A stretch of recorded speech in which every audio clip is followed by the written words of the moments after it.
دسترخوان لگتے ہیں، افطاریاں ہوتی ہیں، سحری کے لمحات ہوتے ہیں، کوئی کسی کو ویسے کھانا کھلائے تو اس دسترخوان پہ کھانے کے لیے آنا اس کا اور رنگ ہوتا ہے۔ لیکن افطار کا دسترخوان جب بچھتا ہے اور لوگ جب اس کے اوپر آتے ہیں، امیر بھی آتے ہیں، غریب بھی آتے ہیں، تو اللہ کی دی ہوئی نعمتیں جو دسترخوان پہ پڑی ہوتی ہیں ان کو اٹھاتے ہیں، کام و دہن کی تسکین کا سامان کرتے ہیں، عزت نفس بھی مجروح نہیں ہوتی اور طرح طرح کی نعمتیں کھانا بھی دستیاب ہو جاتی ہیں۔ تو یہ ایک مہینہ ہے مواسات کا، اس میں رزق بڑھ جاتا ہے، غرباء تک بھی اللہ کی نعمتیں وہ پہنچتی ہیں جو عام دنوں میں ان کو میسر نہیں ہوتی، اور امراء بھی نعمتوں کا لطف لیتے ہیں، نعمتوں کا مزہ انہیں آتا ہے، اس لیے کہ بھوک کاٹنے کے بعد جب ان کو نعمت میسر آتی ہے تو پھر انہیں احساس ہوتا ہے۔ جو شخص ہر وقت سیراب رہتا ہے تو اس کو کیا پتا کہ شدید بھوک کے بعد کھانے کا لطف کیا ہوتا ہے۔ سخت پیاس کے بعد میٹھا اور ٹھنڈا مشروب جب رگوں کو تر کرتے ہوئے معدے تک پہنچتا ہے تو اس کی تراوت، اس کی ٹھنڈک، اس کی لذت، اس کا کیف و سرور، اس کی عذوبت کس طرح راحت بخشتی ہے۔ اسی لیے میرے اور آپ کے آقا و مولا نے ایک دوسرے مقام پہ ارشاد فرمایا، للصائم فرحتان، فرحۃ عند فطرہ و فرحۃ عند لقاء ربہ۔ روزے دار کے لیے دو خوشیاں ہیں، ایک خوشی اسے تب ملتی ہے جب وہ روزہ افطار کرتا ہے، وہ لمحے مسرتوں کے ہوتے ہیں، ایک روحانی احساس ہوتا ہے، اتنا لمبا دن، اتنا سخت دن، گرمی کی شدت، مالک تیرا شکر ہے لمحہ اختتام پہنچا اور یہ اتنا لمبا دن تیرے حکم کی تعمیل کرتے ہوئے بسر ہو گیا۔ ایک تو روزہ کھولتے ہوئے وہ ایک سرشاری ہوتی ہے، وہ ایک لذت ہوتی ہے، روحانی تسکین ہوتی ہے۔ آج کل وہ افطار کے دسترخوان لگتے ہیں تو جس طرح ہمارے سارے معاملات جو ہیں وہ ملوث ہو گئے ہیں ریا سے، تصنع سے، اس طرح افطار بھی ایک فیشن کے طور پہ فروغ پا رہی ہے۔ تو اس میں امراء کو اور شخصیات کو بلایا جاتا ہے اور ایسے لوگ کثرت کے ساتھ ہوتے ہیں جن کا روزہ بھی نہیں ہوتا، تو پھر ظاہر ہے رسماً تو اتنی دیر تک وہ کچھ نہیں اٹھا سکتے جب تک اذان کی آواز نہیں آتی، افطار کے لمحے نہیں آتے۔ تو اس وقت جو روزہ دار ہوتا ہے جب وہ مشروب لے رہا ہوتا ہے، جب وہ کوئی لقمہ اتار رہا ہوتا ہے، تو اس کی جو فرحت ہوتی ہے، اور جس نے روزہ نہیں رکھا اور وہ بھی افطار کے دسترخوان پہ بیٹھا ہے، تو کیا اس کو کوئی روحانی حظ، کوئی سرور، افطار کے لمحوں کا کوئی لطف مل سکتا ہے؟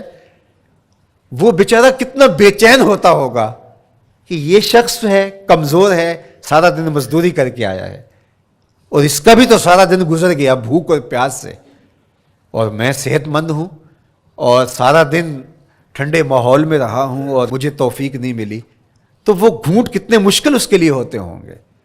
اور روزہ دار کے لیے کس قدر وہ آسودہ بخش لمحے ہوتے ہیں کہ جب اس کو یہ مسرت ہو رہی ہوتی ہے کہ مالک تیرا شکر، گرم موسم، زباں کانٹا، حلق خشک، اور تو نے تکمیل تک لمحے پہنچائے اور میرا دن خیریت سے گزر گیا، تو وہ اس کے لیے ایک خوشی کا لمحہ، روحانی مسرت کی کیفیت۔ اور دوسری کہ جب وہ ٹھنڈا اور میٹھا مشروب سارے دن کی سوکھی ہوئی زبان اور خشک حلق اور انسان کی جو ہے وہ رگیں بھی، انتڑیاں بھی خشک ہو چکی ہوتی ہیں، تو ٹھنڈا اور میٹھا مشروب جب انسان کے معدے کی طرف بڑھ رہا ہوتا ہے، زبان بولے نہ بولے، ایک ایک رواں اللہ کی حمد بول رہا ہوتا ہے، اور تشکر انسان کے رگو ریشہ سے ادا ہو رہا ہوتا ہے، اور اس کی کیفیت، اس کی سرشاریاں، اس کی لذتیں وہ دیکھنے کی ہوتی ہیں۔ تو کہا للصائم فرحتان، روزے دار کو تو ایک فرحت اس وقت ملتی ہے اندہ فطر ہی جب وہ روزہ کھولتا ہے، روحانی فرحت بھی، جسمانی فرحت بھی، وفرحۃ عند لقاء ربہ، اور دوسری فرحت اور دوسری خوشی اسے تب ملے گی جب اس روزے کے صلے میں اللہ تعالیٰ اپنے رخ انور سے پردہ اٹھا دے گا اور روزہ دار کو اپنے دیدار کی دولت عطا کرے گا، تو وہ پھر منظر دیکھنے والا ہوگا، روزہ دار کی آنکھیں ٹھنڈی ہو جائیں گی۔ اصل افطار تو وہ ہوگی نا اللہ اکبر. اصل تو شربت دیدار ملے گا جو روح کی پیاس بجھا دے گا, جو من کی بھوک مٹا دے گا. تو کہا للصائم فرحتان فرحت عند فطرہ و فرحت عند لقاء ربہ. روزہ دار کے لیے دو خوشیاں ہیں. ایک خوشی وہ ہے جب اس کے جسم کی پیاس بجھتی ہے, اور ایک خوشی تب ملے گی جب روح کی بھوک مٹے گی, جب من کی پیاس بجھے گی, اور پھر وہ سرشاریوں کے عالم میں دیکھتا ہی چلا جائے گا, اور وہ سیراب ہی نہیں ہو پائے گا کہ میں ان دو آنکھوں سے دیکھ رہا ہوں, کاش کے لو لو دے مڈ لک لک چشمہ, ایک کھولا تے ایک کجا ہوں. وہ اس آرزو میں ہوگا کہ میرا رواں رواں آنکھ بن جائے اور میں اس دیدار سے فیضیاب ہوتا چلا جاؤں. تو وہ کیا لمحے ہوں گے, وہ کیا گھڑیاں ہوں گی, وہ کیا ساعتیں ہوں گی. کوئی لفظ نہیں ہے جن لفظوں میں ان حقیقتوں کو بیان کیا جا سکے, اس لیے کہ وہ منظر ہی وراء الورا ہوگا. تو روزہ دار کو فرحت ملتی ہے جب وہ روزہ کھولتا ہے. تو فرمایا وَشَهْرٌ يُزَادُ فِيهِ رِزْقُ الْمُؤْمِنِ, اس میں مومن کا رزق بڑھا دیا جاتا ہے. وَمَنْ فَطَّرَ فِيهِ صَائِمًا كَانَ مَغْفِرَةً لِذُنُوبِهِ, جس نے روزہ دار کا روزہ افطار کروایا. اللہ کے محبوب فرماتے ہیں کہ ایک تو خود روزہ رکھا, اور دوسری سعادت یہ ہے کہ ماہ صیام میں روزہ دار کا روزہ افطار کروایا. آپ شریعت بیضاء کو بنظر عمیق مطالعہ کر کے دیکھیں. ماہ صیام میں بہت زیادہ اس بات پہ زور دیا گیا ہے کہ روزہ افطار کرواؤ. اپنے گھر میں بیٹھ کر کے روزہ افطار کر لینا یہ بھی سعادت مندی ہے, روزہ نصیب ہو جائے. لیکن اس بات پہ بہت زور دیا گیا ہے ماہ صیام میں کہ ایک ماحول پیدا ہو, لوگوں کو افطار کروائیں تاکہ تمام لوگوں تک اللہ تعالیٰ کی نعمتیں پہنچیں, اور لوگوں تک جو ہے وہ رمضان المبارک کی برکتیں پہنچیں. تو ارشاد فرمایا وَمَنْ فَطَّرَ فِيهِ صَائِمًا, جس نے روزے دار کا روزہ افطار کروایا, کانا مغفرۃ لذنوبہ, تو وہ افطار کروانے والوں کے گناہوں کی بخشش کا ذریعہ بن جائے گا. یہ افطاری گناہوں کی مغفرت کا سبب بن جائے گی. وَعِتْقَ رَقْبَتِهِ مِنَ النَّارِ, اور آتش دوزخ سے گردن کی آزادی کا مجدہ جاں فضا بن جائے گا یہ امر کہ اس نے کسی کا روزہ افطار کروایا. وَقَانَ لَهُ مِثْلُ أَجْرِهِ مِنْ غَيْرِ أَنْ يَنْقُصَ مِنْ أَجْرِهِ شَيْءٌ, اور روزہ افطار کروانے والے کو روزہ رکھنے والے جتنا اجر ہی دیا جائے گا, لیکن روزہ رکھنے والے کے اجر میں بھی کوئی کمی نہیں واقع ہوگی. جتنا اس نے سارے دن کی بھوک اور پیاس کاٹ کر کے تکلیف اٹھا کر کے روزہ رکھا, جس نے شام کو اس کو افطار کر دیا اتنا ہی ثواب اس کو عطا کر دیا جائے گا, اس کا اجر کم کیے بغیر. اللہ اکبر, یہ امت کے لیے اللہ نے کیا پیکج دیا ہے, کیا کرم نوازیاں ہیں اس امت کے لیے. آقا کریم نے ارشاد فرمایا ایک شخص صبح سے لے کے ظہر تک مزدوری کرتا ہے, اس کو ایک قیراط دیا جاتا ہے, اور ایک شخص ظہر سے لے کر عصر تک مزدوری کرتا ہے, اس کو بھی ایک قیراط دیا جاتا ہے, اور ایک عصر سے لے کر مغرب تک مزدوری کرتا ہے, اس کو 2 قیراط دیے جاتے ہیں. فرمایا پہلی مثال یہود کی ہے, دوسری مثال نصارہ کی ہے, اور تیسری مثال میری امت کی ہے.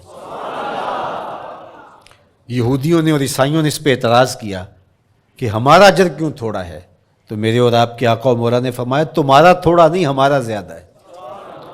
آج کل اگر 1000 روپیہ مزدوری چلتی ہو مزدور کی, تو کوئی شخص صبح سے شام تک ایک شخص سے مزدوری کروائے اور 1000 روپیہ دے دے, اور دوپہر کو اڈے سے جا کے ایک مزدور اور لے آئے, شام کو اس کو بھی 1000 روپیہ دے آئے, اور ایک شخص کو عصر کے وقت لائے اس کو 2000 روپیہ دے دے, تو 1000 والا کہے کہ میرے سے زیادتی ہوئی ہے, تو اس سے زیادتی تو نہیں ہوئی, اسے تو پوری مزدوری دی گئی ہے.